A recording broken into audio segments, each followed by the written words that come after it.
이번 대선 과정에서 조 바이든 전 부통령은 그동안 북한 문제를 언급하며 도널드 트럼프 대통령과는 현저히 다른 외교적 절차의 중요성을 강조해왔습니다.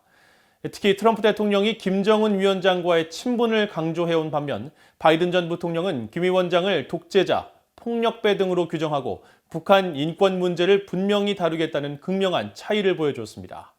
오택성 기자가 정리했습니다. 미국 민주당 후보인 조 바이든 전 부통령의 북한 문제에 있어서 도널드 트럼프 대통령과 극명하게 차이나는 두 부분은 비핵화 방법론과 북한 정권의 지도자에 대한 언급입니다. 비핵화 과정은 트럼프 대통령의 이른바 정상 외교 톱다운 방식이 아닌 실무진 중심의 외교적 절차를 강조해왔고, 북한 김정은 국무위원장에 대해서는 친분의 대상이 아니라 규탄해야 할 폭력배로 규정해왔습니다. 2차 대선 TV 토론 당시에도 이를 분명하게 보여줬습니다. What has he done? He's legitimized North Korea. He's talked about his good buddy who's a thug. 대선 후보로 지명되기 전부터 홍보 영상을 통해 김 위원장을 독재자, 폭군으로 불러왔던 바이든 전 부통령은 그러나 김정은 위원장과의 만남을 완전히 배제하진 않았습니다. 김 위원장이 핵을 포기할 가능성은 매우 낮다는 것이 미국 내 기류지만 북한이 구체적인 비핵화 조치에 동의한다면 그런 전제 조건으로 김 위원장을 만날 수 있다는 뜻을 밝히기도 했습니다.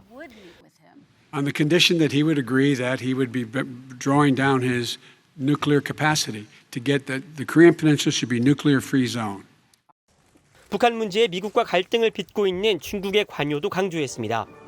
중국이 북한 비핵화를 위해 적극적으로 나서고 있지는 않지만 그래도 중국은 북한에 상당한 영향력을 갖고 있고 그런 만큼 중국의 협조를 이끌어내겠다는 겁니다.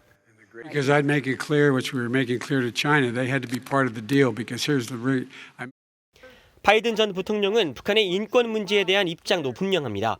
15년 전 북한 인권법 통과를 돕기 위해 노력했고 평양의 잔혹한 정권에 미국의 가치를 명백히 보여줬지만 트럼프 대통령은 독재자를 위해 변명하고 북한 인권 특사 임명도 거부하고 있다고 비판했던 바이든 전 부통령은 민주당 전당대회 후보 수락 연설에서도 외교안보 정책에서 인권 문제를 중시하겠다고 밝혔습니다.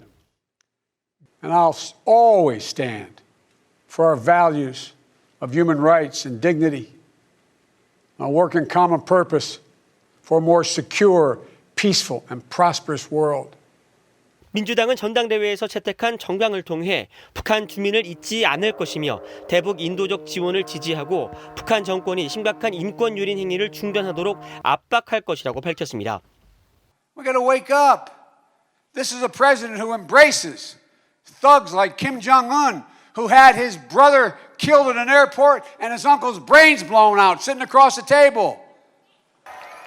북한 문제에 대한 접근법은 물론 김정은 위원장에 대한 인식에서도 트럼프 대통령과 형격한 차이를 보여왔던 바이든 전 부통령이 최종 당선될 경우 그의 행정부가 펼칠 대북 정책에 전 세계의 이목이 집중되고 있습니다.